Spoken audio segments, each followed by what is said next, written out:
No one, ladies and gentlemen, could have convinced me when I started out.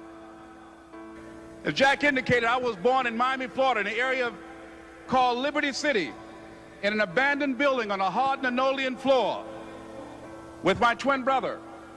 We were 6 weeks of age. We were adopted.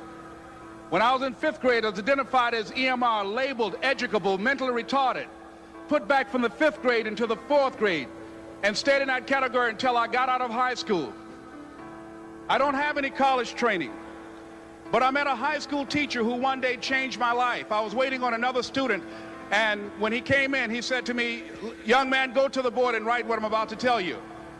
And I said, I can't do that, sir." He said, "Why not?"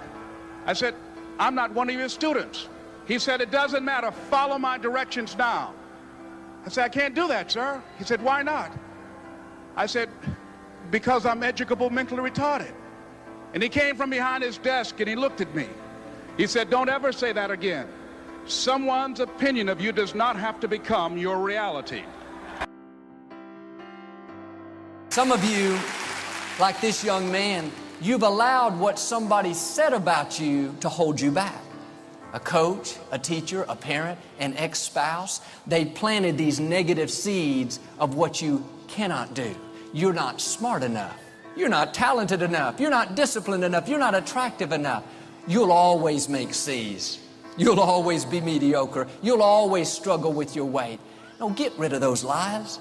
That is not who you are. You are who God says you are.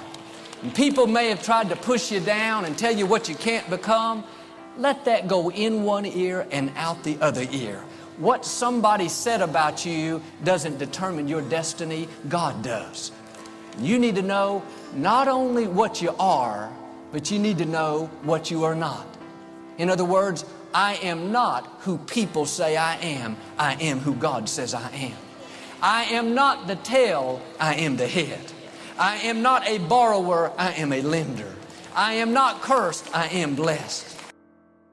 We're worried about what X person thinks or what Y person thinks. I'm like, why do they have so much influence over your decision making or your life? Yeah. Because the decision that you make is not going to impact them, nor is anything they do should it impact you. So don't let people that don't matter too much matter too much.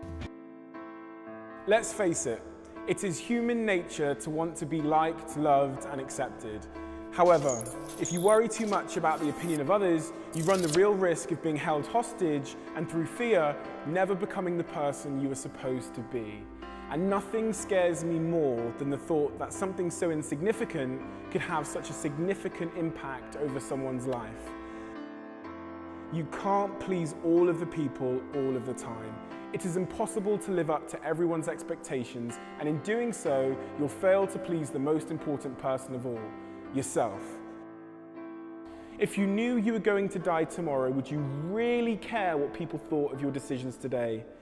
What if you knew you were going to die in a week from now, or a month from now, or 10 years, or 50 years? Well, you are. So it's time to stop acting like you're going to live forever. It is your life. Nobody else can tell you what's best for you, and only you will have to deal with the consequences. So make your own decisions.